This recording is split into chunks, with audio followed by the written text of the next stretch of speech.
she's kind of doing her own thing right now. Hey, girl. Andy Cohen revealed what actually happened with Lisa Rinna. So I've talked about this a couple of times. Lisa Rinna, after last year's reunion, that night when she went home, she decided to send Andy a text message saying, I think I'm done. Well, he was like, I think that's a good idea.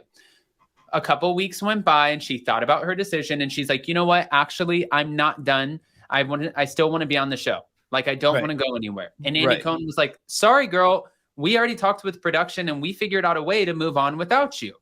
So, which they have to do, right? I mean, listen, if you say no, now you have a whole team of production, a lot of jobs that need to figure out how to move forward without you. And then you to come back like that, I mean, they're not thinking about, oh, okay, we're so glad. No, we've already figured it out. We're going to move on. You know, that makes sense.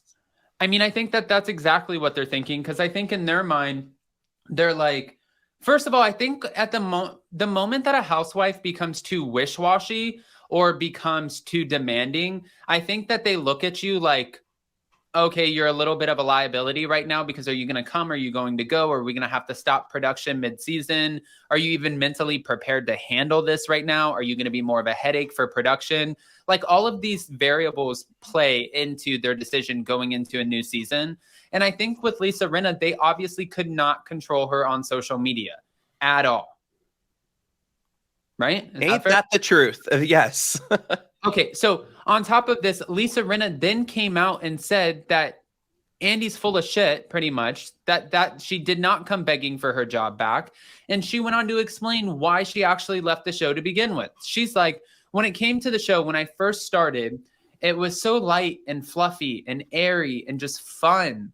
And then all of a sudden, after the pandemic, everything got so volatile. So everyone, they were taking these storylines and they were taking them to heart and genuinely attacking us. She's like, it's a stupid show. It's a shit show. Why are you attacking me? So she kind of slammed the Real Housewives of Beverly Hills while explaining her exit.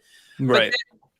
But she goes on, as she's talking about how much of a shit show it is and all of these other things, everybody's like, well, you still tried to get your job back. And Andy thinks the straw that broke the camel's back was when he went to Los Angeles to receive his star on the Hollywood Walk of Fame.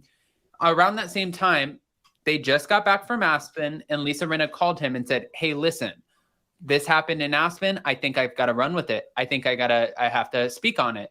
And Andy was like, I'm not going to tell you what to do. You do whatever you want to do. However, at the end of the day, based off of last year, the interpretation from the fans, the way that they're perceiving you is that you're going after everybody, and it's not a good look. So you do what you've got to do, but I'm just letting you know that that's where everybody sits right now. And she's like, okay. And she chose to run with the Kathy Hilton situation. But then fans were so divided because people really came in loving Kathy Hilton, and they couldn't choose the side who to believe. I mean, it was also a situation, we talked about this so many times. This situation is just as old as the Jen Shah story. But, you know, like, there was nothing. There were no cameras around. We had to go word for word on like what happened. And when you get down to it and down to the details that both of these ladies had, it wasn't as big of a deal as it was made out to be. Right. And most of it played out on social media, which is to your point that you said earlier, you know, they couldn't control her on social media. So you're playing this whole storyline out. We're getting so interested and everyone is bickering on social media, but we're not interested in actually what's happening on the show because of that. Right. Well, and it's, you know, like, I like what Dave Neal says when he comes on and does the Vanderpump Rules recaps with us, because he always talks about the parasocials, which I never really thought about it. But when you have shows like these Bravo shows, they still continue to play out even after the episode is over on social media, when you don't get a lot of that with The Bachelor because the contestants have to be quiet, right?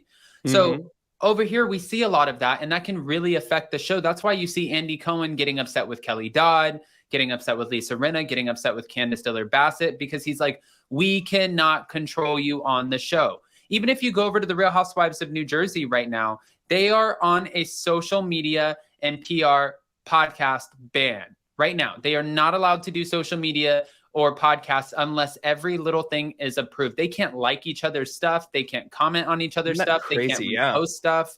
And this is the first time ever for them.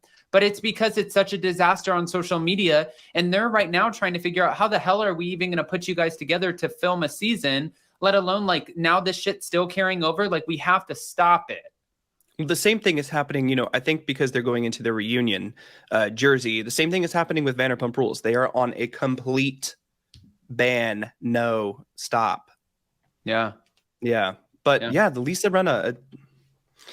Are you going to miss Kathy Hilton? Because she's not coming back either.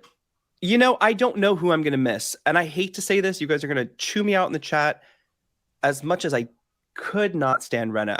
I think Rinna is a fabulous and talented performer. I've seen her on Broadway. I used to watch her on TV. I really like her. I just didn't like her on reality TV so much. However, just seeing the number of guest appearances we might have on The Real Housewives of Beverly Hills on this upcoming season, it makes me worried on what kind of show we are going to get. And are we going to miss Lisa Rinna?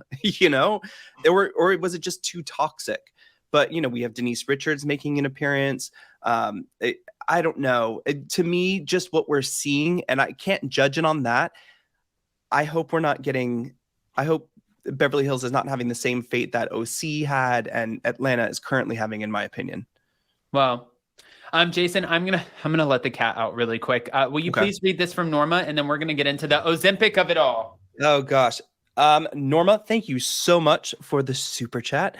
I feel that the big reveal from BPR will just be as underwhelming as the Aspen story. Bravo leading us by the nose, yet I'm here for it. And Norma, thank you again. I have to agree with you because we always get promised. Do you remember the reunion where we were going to get all of the answers from Erica? And it's like we got nothing. It was the same thing.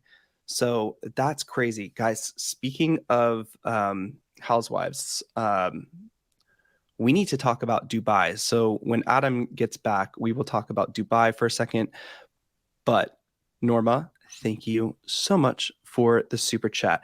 Thomas says, I think Rinna was needed to come back. Unfinished business. I mean, listen, if there is still unfinished business after this season, I think she might need to come back. So who knows? Who knows? All right, okay. Adam, take it away. All right. Thank you guys for letting Jason host for 2 seconds. All right. So I wanted to bring this up because everyone is slamming Kyle Richards right now for allegedly using Ozempic to get thinner. Now, so many housewives have come out saying that they have used this to get thinner. It's an injection. And now you have Erica Jane, who is receiving backlash for allegedly using it because Kyle Richards made a comment.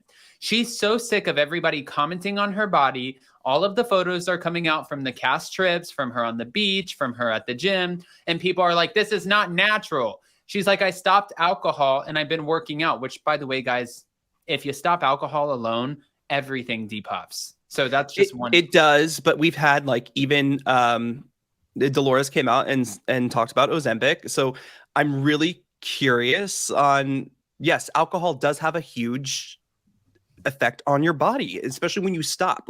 We've not had a drink for a couple of months sometimes, and then we look like completely different people. Yeah. So 100%, I don't know. I'm not saying it's not or it is, but there are many, many factors. But the fact that it happens so fast. The only thing about Ozempic is when you go off Ozempic, you gain weight fast.